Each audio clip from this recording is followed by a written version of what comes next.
Hello and welcome.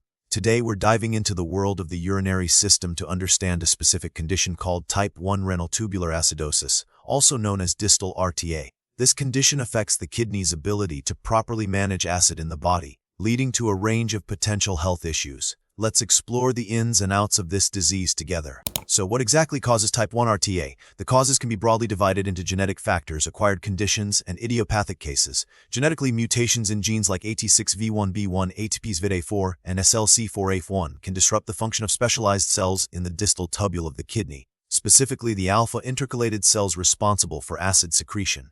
Acquired causes include autoimmune diseases like Sjogren's syndrome and systemic lupus erythematosus, certain medications like amphotericin B and lithium, and conditions that damage the kidneys like medullary sponge kidney. In some cases, the cause remains unknown and it's labeled as idiopathic type 1 RTA. To understand the disease, we need to look at the pathophysiology. Normally, the distal tubule of the kidney plays a crucial role in acid-base balance by secreting hydrogen ions H+ into the urine. In type 1 RTA, this process is impaired. The alpha intercalated cells are unable to effectively pump H flow into the urine, leading to a buildup of acid in the bloodstream, resulting in metabolic acidosis.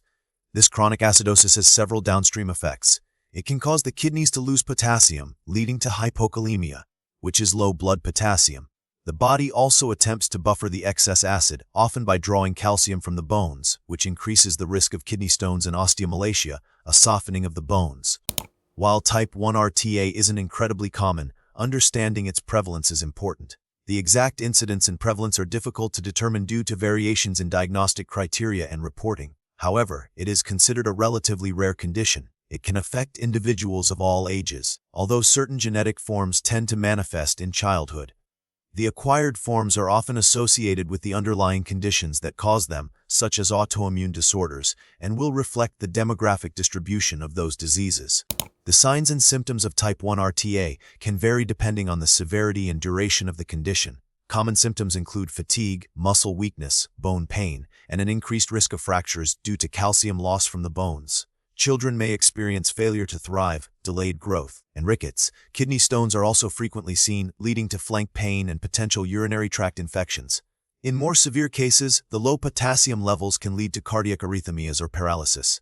Some individuals may also develop nephrocalcinosis, which is calcium deposits in the kidneys, detectable on imaging studies. Diagnosing type 1 RTA involves a combination of blood and urine tests. Blood tests typically reveal metabolic acidosis, characterized by a low serum bicarbonate level and a low blood pH. Blood tests also check for low potassium, hypokalemia, and elevated chloride levels.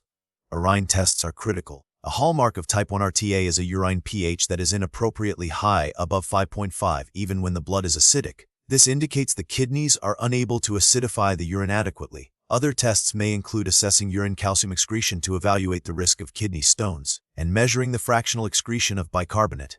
In some cases, genetic testing may be performed to identify specific gene mutations, particularly in individuals with a family history of RTA. While type 1 RTA can be classified as genetic or acquired, there aren't commonly used sub-classifications.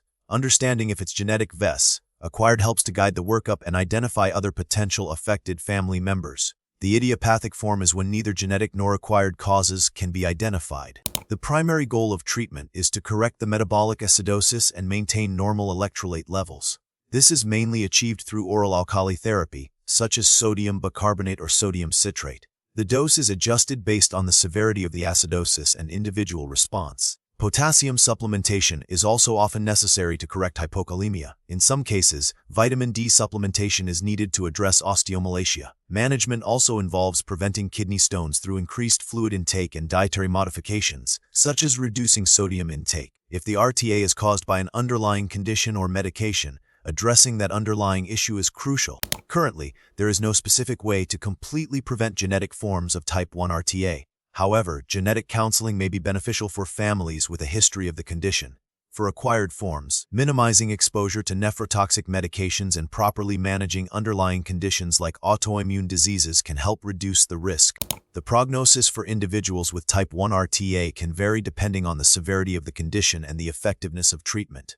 With appropriate alkali therapy and management of complications, most individuals can lead relatively normal lives. However, long-term complications like kidney stones, nephrocalcinosis, and bone disease can still occur. Recent research focuses on understanding the specific genetic mutations involved in type 1 RTA to develop more targeted therapies. Gene therapy and other novel approaches are being explored to potentially correct the underlying defect in the future.